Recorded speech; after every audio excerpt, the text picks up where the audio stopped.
Hello viewers, এই ভিডিওতে ঢাকা থেকে বাসে করে কুয়াকাটা ভ্রমণের বিস্তারিত আলোচনা করব। ঢাকার কলাবাগান এবং আরামবাগ থেকে প্রতিদিন বেশ কয়েকটি বাস সকালে এবং রাতে কুয়াকাটার উদ্দেশ্যে ছেড়ে যায়।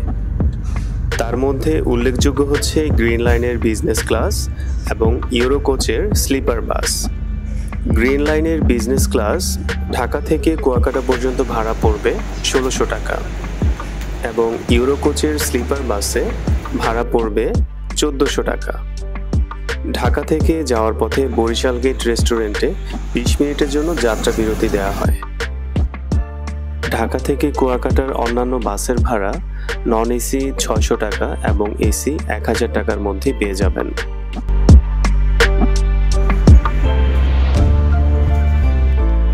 যাত্রা বিরতি শেষে আমাদের বাস আবার রওনা দিল কুয়াকাটার উদ্দেশ্যে।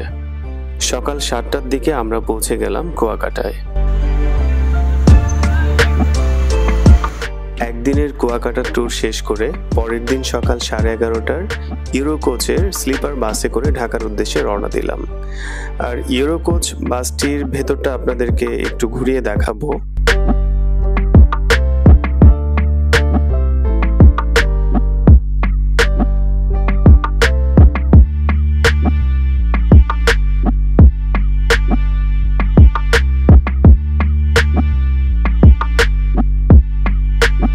এই বাসটির নিচে হচ্ছে বিজনেস ক্লাসের সিট এবং উপরে হচ্ছে স্লিপার।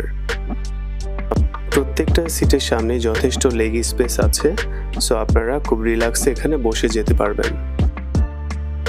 উপরের এক পাশে হচ্ছে সিঙ্গেল বেডের স্লিপার আর আরেক দিকে হচ্ছে ডাবল বেডের স্লিপার।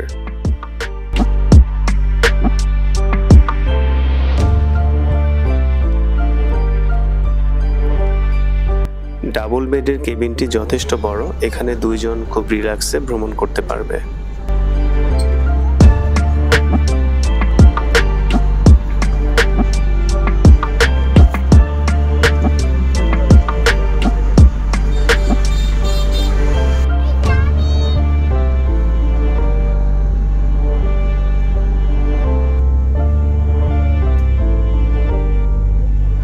আমাদের বাসটি এক্স্যাক্টলি 11:30টার দিকেই কুয়াকাটা থেকে ঢাকার উদ্দেশ্যে রওনা দিল।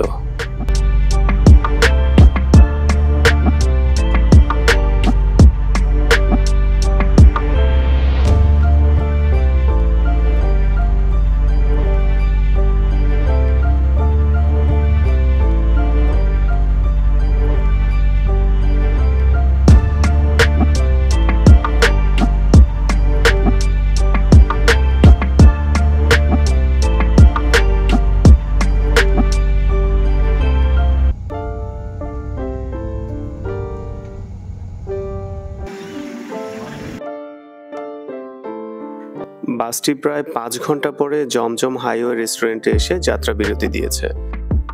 এত দীর্ঘ সময় পরে যাত্রা বিরতি দেওয়ার কারণে অনেক প্যাসেঞ্জারই ডিসস্যাটিসফাইড ছিল এই সার্ভিস নিয়ে।